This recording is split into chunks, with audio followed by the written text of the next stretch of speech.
अस्सलाम वालेकुम नाजरीन, आप देख रहे हैं साहिबान न्यूज HD और मैं हूं नुसरीन अनवर। शामिल करते हैं अब तक की अहम खबरें जिसमें हम आपको मुल्क भर की सूरत हाल से आगाह। जमात इस्लामी पाकिस्तान के जनरल सेक्रेटरी मरहूम अमीरुल अजीम की याद में सऊदी अरब में एक ताज़ियती रेफरेंस का इनेकाद किया गया, जिसमें पाकिस्तानी कम्युनिटी की मुख्तलिफ शख्सियात ने शिरकत करते हुए मरहूम की दीनी, सियासी और मिली खिदमात को ज़बरदस्त खिराज अकीदत पेश किया।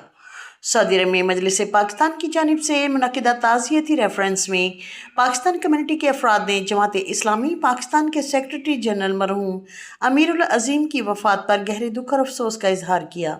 मुकर्रीन ने कहा कि अमीरुल अजीम एक मुदब्बर, मुखलिस और बाकिरदार रहनुमा थे, जिन्होंने अपनी पूरी ज़िंदगी दीन इस्लाम, पाकिस्तान और अवाम की खिदमत के लिए वक्फ किए रखी। ताज़ियती रेफरेंस से राना अब्दुल रऊफ़, मौलाना अब्दुल मालिक मुजाहिद, इब्राहिम जट और दीगर मुकर्रीन ने खिताब करते हुए मरहूम की सियासी, समाजी और दावती खिदमात पर रोशनी डाली और कहा कि उनकी वफ़ात से एक ऐसा खला पैदा हुआ है जिसे पुर करना आसान नहीं होगा।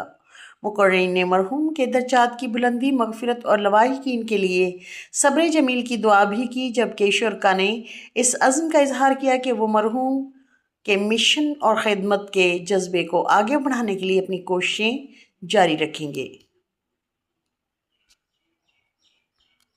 मज़ीद खबरों और अपडेट्स के लिए देखते रहें साहिबान न्यूज HD। हमारे चैनल को सब्सक्राइब करें और वीडियो को लाइक करें ताकि आप हर लम्हे बाखबर रह सकें।